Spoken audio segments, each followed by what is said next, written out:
Hi everyone! As I know you have experience, just making it to one of those natural, marvelous golf courses with your best pals in a perfect day gives endless healing and liberating joy to mind and soul. Yet, repeating bad shots and, the worst to be, having no idea about what I did whenever I managed to hit a very good one, is not only a disheartening, if not frustrating contradiction, but quite a diminishing condition. This lack of knowledge precludes consistency and thereon the joy of participating in the magnificent spectacle only golf can give us. In retrospective, mentally ordering my arms and club to follow an inclined plane that physically or anatomically does not and cannot exist was indeed the main reason for all my pains and frustrations, as for years I never progressed beyond plain ordinariness. I wanted to play the best possible golf the rest of my days, even if that took me the rest of my days. So, we need to overcome those past 3D myths and misperceptions. It is time to embrace reality and its 3D complexity, and this can only start if we realize and digest the following absolute reality. Look, the most critical but enlightening fact I had to solve is that if you observe any great striker of the ball, it is undeniable that relative to the player, his lead arm is always rubbing tightly in touch against his or her rib cage vertically and never ever separates in an inclined manner away from his chest.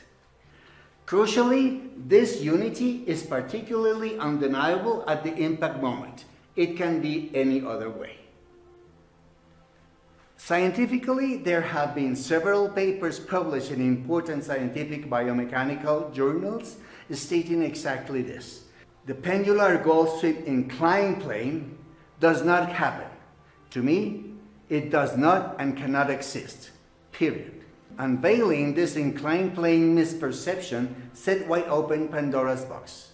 Should you realize, if after no one else but our great Ben Hogan himself state it as the golf modern fundamental, two problematic questions may start pounding your mind. First, if the inclined plane is factually inexistent, what in the world causes us to stubbornly insist on seeing and even acting as one?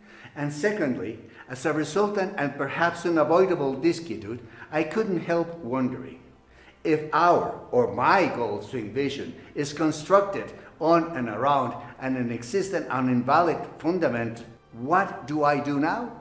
The first question was easy to resolve. It is obvious that if I rotate my arm vertically up or downwards, rubbing my ribcage, and at the same time I rotate my shoulders towards the target, your observer brain synthesizes the image and informs about a resultant inclined line trajectory. Yes, our wishful mind discards mechanical causes, the two arms, shoulders, simultaneous but separated motions, and magically associates such effect or resultant line to a fictitious inclined static plane.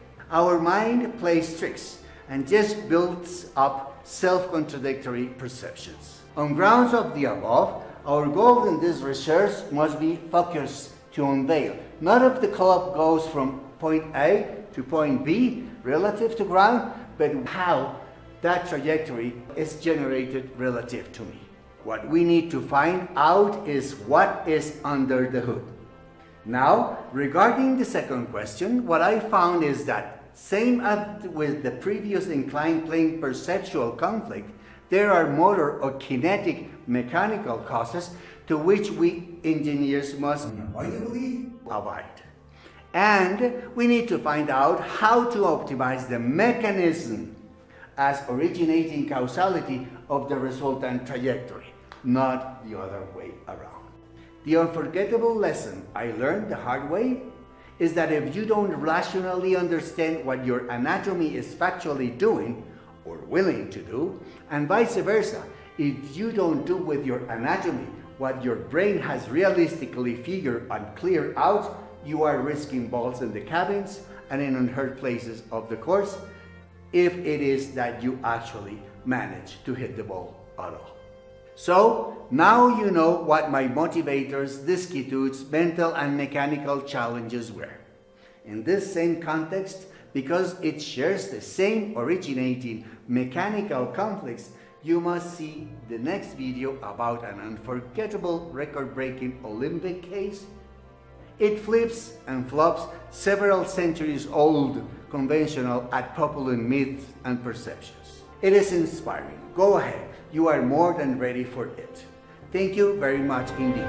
See you in the next CGUI videos. This is CGUI video.